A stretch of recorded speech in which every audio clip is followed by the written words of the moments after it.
with you on what's going on. The political thing today, one of them is the role of deficit finance stimulus spending.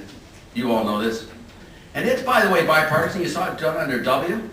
You remember Paulson with the $700 billion TARP, and then you remember Larry Summers, $600 per capita one, and then we did AIG, then we nationalized Fannie Mae and Freddie Mac, we had the add-ons to the housing bill, the agricultural bill in 2007, then we had the $862 billion under Barack Obama's stimulus plan. You remember all that, and then we've had, I don't know if any of you have noticed, we've had a couple of deficits since then. Just small ones, not big.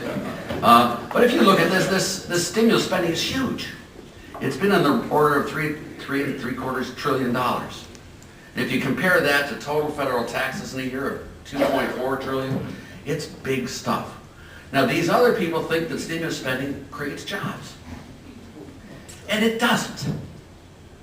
Stimulus spending not only doesn't create jobs, it destroys jobs. They think that this spending really does a thing, and I'm not going to go through it with you carefully, but it's true that the transfer recipients who get the money, they do spend more. But the people from whom you take the money, they spend less. There is no stimulus. But what also happens is the people who are given the money are disincentivized from working. And the people from whom you take the money are also disincentivized. And let me see if I can just make this very clear quickly.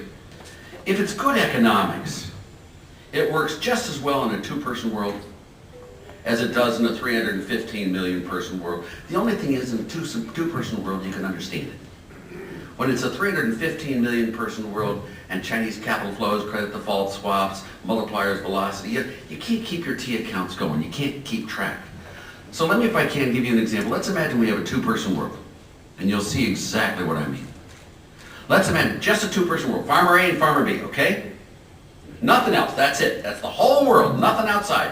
Just Farmer A and Farmer B. If Farmer B gets unemployment benefits, who do you think pays for them? Am I going way over your heads on this one, people? Government spending is taxation, period. My colleague Milton Friedman, year in, year out, said government doesn't create resources, it redistributes resources. And you can't give to people. If you tax people who work, and you pay people who don't work, do I need to say the next sentence to you?